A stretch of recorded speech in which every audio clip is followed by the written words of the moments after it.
There's a chill in here this morning. What an eerie sensation. This doesn't feel like my home. Steve? Rocco? Anyone home? I'm alone. You have no idea how alone you are, Tad, I guess. Steady, Tad. There must be a good reason why the house is empty. Rocco must be at the grocery. Wait, no, Rocco's a cat. He doesn't do that. My home has been abandoned. No one has lived here for years. But that means I haven't lived here for years. After years of taking his life for granted, Tad is shaken by a horrifying vision of the inevitable process called time. He only has one weapon: denial. Man, what an awesome, perfectly normal day. Let's play some Garfield's Scary Scavenger Hunt on Garfield.com.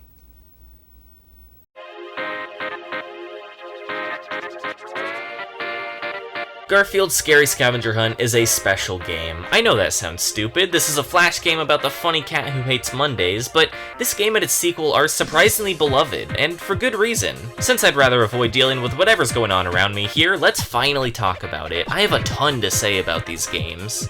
Alright, let's log into Garfield.com here. Oh yeah, Viacom bought Garfield and then shut down the website on the anniversary. Happy birthday, Garfield! Woo! Oh yeah. Wait, how do I still have Wi-Fi? So, let's talk about the history of Garfield video games. You might be thinking, why? Can't we just skip ahead to actually talking about Scary Scavenger Hunt? No. To truly understand why this duology is special, we need a little more context. So, there's a lot of Garfield video games, and a couple of them were actually pretty good. I seem to remember really enjoying Garfield Lasagna World Tour, but for years, Garfield video games were largely ignored by the general public. And I mean, these were licensed kids games, these were everywhere for a while. Game journalists gave them terrible reviews, and then the world forgot about them. Aside from nostalgic folks who had them as kids, these games don't get a whole lot of attention. But Garfield Kart changed everything. Garfield was always kind of a meme online. The early to mid 2000s saw stuff like Garfield minus Garfield and the early Lasagna Cat. But the more modern online Garfield irony was really starting to take shape around the time of the game's release. Garfield Kart came out in a post-Garfief world. Stuffed in your face as usual. I gotta have a good meal. Garfield, you fat cat. Critics tore Garfield Kart apart, calling it a bad, lazy Mario Kart ripoff, but the game gained a lot of ironic praise. The Steam reviews are very positive from mostly joke reviews. I actually love the original Garfield Kart, I made a whole video about it, but it's easy to see some of these reviews and assume they're not being completely genuine. Incredible game, changed my life. I used to be a divorced alcoholic before Garfield Kart put me back on my feet. Every victory was an absolute joy and every loss was a chance to grow and learn. I am still divorced and drink heavily, but at least I can play Garfield Kart too. Every single Garfield video game that is released after Garfield Kart has had a very similar fate. Garfield Go, Garfield Kart Furious Racing, Garfield Lasagna Party, terrible reviews from critics, everyone else pretends to love it. He's been in some Nickelodeon crossover games in the past few years, but I don't really consider those Garfield games, he's just there as a guest character. And that's kind of the unfortunate fate of a lot of Garfield video games. The old ones are basically forgotten about, and the old ones are pretty much forgotten about, and the new ones are considered a laughingstock. I don't know which one of those is worse. But the Garfield Scary Scavenger Hunt duology is the exception. These games are actually widely beloved. Why is that? Well, first of all, these games were free on the website. Paying $40 to $60 for a Garfield video game, you're gonna have higher standards. But there were a ton of free games on Garfield.com. You don't hear people talking about Dingle Ball or Beat the Cheese with the same reverence. Well, compared to a number of Garfield video games, Scary Scavenger Hunt was actually really good. And I think a big part of that is just the genre fitting Garfield better. In both games, Garfield is wandering around a big haunted house, looking for all the hidden snacks so he can escape. It's a very slow-paced game where you explore, solve puzzles, and play short mini-games. Garfield's most iconic traits are eating and sleeping. Sure, he can be energetic sometimes, but it's not really what he's known for. He's not as cut out for platforming as someone like Mario, or even Croc. I would rather control Croc. Oh boy, I hope Chris Pratt gets to voice him someday. So many Garfield games are platformers, and I feel like that's not necessarily the best genre for him. But a slower, exploration-based game where Garfield's free to do things at his own pace, it feels like a more natural fit for the guy. A natural fit for Garfield? This is a horror game. Yeah, this seems like it might be kinda odd, but Garfield's no stranger to horror. I'm not talking about Gorefield or any of the fan-made art. I'm talking official, straight-outta-Jim Garf media. The Halloween special was kinda spooky creepy, but we can do better than that. Back in the 80s, we saw Garfield, His 9 Lives. It's a collection of short stories, each one being based around one of Garfield's many lives. So on his first, he was a prehistoric cat, his 8th is the Garfield we're familiar with, and we get to see his origin. On the 9th, he's in the distant future. It's a really fun book, but some of these are quite strange. There are some forces within a cat that should never be toyed with. I discovered them in my 7th life. Read on, if you dare. Tigger is this cute orange cat living with an older woman. And then an evil spirit comes from their water dish, possesses Tigger, and this is the last thing we see before the comic ends. This was illustrated by Jim Clements, Gary Barker, and Larry Fentz. And Jim Davis himself wrote this. These are images in a real, official Garfield book. This is awesome. And then there's the famous 1989 Halloween week of Garfield strips, where Garfield wakes up in an empty, abandoned house, slowly realizing the passing of time and that his life is gone. That sounds familiar somehow. Huh. These are legitimately great. Jim Davis is capable of some amazing artwork. The backgrounds, the angles, the average cat cartoon demonstrates only like 1% of Jim's artistic ability. The writing, too, delivered a truly disturbing short story in the middle of just a standard newspaper comic. An imagination is a powerful tool. It can tint memories of the past, shade perceptions of the present, or paint a future so vivid that it can entice or terrify. All depending on how we conduct ourselves today. I hate Mondays.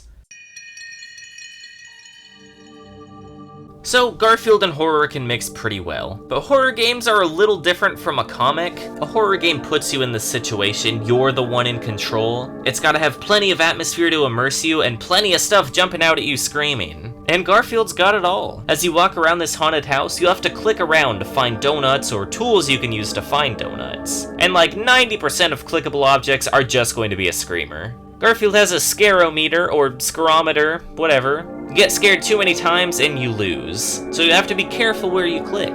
Although some of these feel unavoidable, like how do I get this cheese without this dropping on you? And a couple are just downright cruel. It has you study this really weird Garfield photo for like a full minute, so you get all close to the screen to figure out, what am I looking for? What do I do here? And then it ends up just being a jump scare. This was on the official Garfield website in 2002. There was a Scooby-Doo 2 Monsters Unleashed Flash game that did this too. You can't trust early 2000s Flash games. We see very little of the regular Garfield cast, which makes sense. It wouldn't be as scary if you had the other characters with you the whole time. John sits on the porch at the beginning of the game to give you some hints, but once you enter the house, you're on your own. Wade the duck from US Acres actually shows up in the second one to give you tips. And that's such a good character choice for this game. Wade was always scared of everything. Orson from US Acres even makes a brief appearance.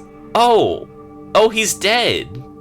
Alright. Odie makes a little cameo being locked up in a cabinet. Liz makes a cameo as a ghostly head. Binky the Clown is an evil doll in the attic that jump scares you. But the biggest role in the game goes to Lyman, a character who disappeared from the series without explanation and hadn't been seen in like 2 decades at that point. Just popping back up for the Flash game. People always ask Jim Davis what happened to Lyman. And every time he had a different answer. Maybe he joined the Peace Corps. Maybe he was protecting animals in the forest. But the most iconic response he ever gave, "Don't look in John's basement." That was a weird joke to make, made even weirder by an official Flash game referencing it so many years later. What bizarre fan service. Lyman's chained up and starving in the basement, Garfield gets him a muffin to unlock the other room, and when he comes back, he's gone.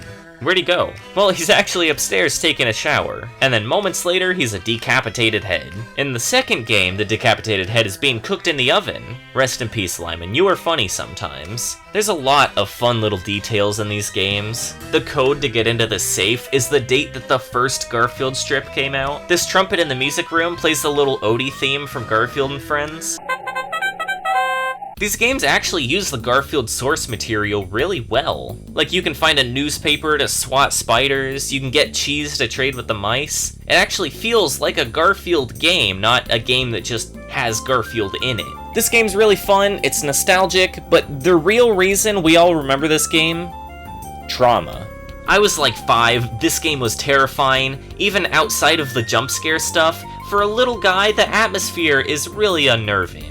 Seeing these beloved, silly characters so scared is uncomfortable. Can we go back to playing Lasagna from Heaven, please? Now this is more like it. I love this painting here. It's just like, oh, that's kind of weird. And then you leave and come back and, where'd he go? Where'd he go? And then I start overthinking these other paintings. They look so strange and a completely different style to everything else, and I feel like they're watching me. This game got in my head when I was a little kid, to the point where just seeing the snack boxes was making me anxious. The way these are just real food and Garfield-themed packaging, something about it just made me uneasy. As a silly little guy, this game made me so scared that I became afraid of the entire Garfield website. Like, jump scares could just pop out anywhere on here. Is the Bean Me flash animation going to have a screamer? The Amazing Garfield, more like, I'm crying, Garfield is too scary! I'm rating Garfield comics and John Arbuckle is gonna reach through the screen and grab me. This game had a tremendous impact on the Garfield kids of the late 90s and early 2000s. Probably the most unironically beloved Garfield games. And it's sad that this era of the internet is just gone. There was a fun website for practically any brand, full of free games to play and things to do. You can be cynical and say that these are just advertisements, and yeah, sure, I guess you're right. But these were games that inspired us. Games that stuck with us forever. And the reason so many got to experience them is because they were free advertisements. This era might be over, but I'm just glad we were so lucky. So it turns out I'm not a ghost, I'm still in present day. I guess I just haven't cleaned my house in a long time. What a relief. Thanks for 1 million views on my Lyman video. That's pretty neat.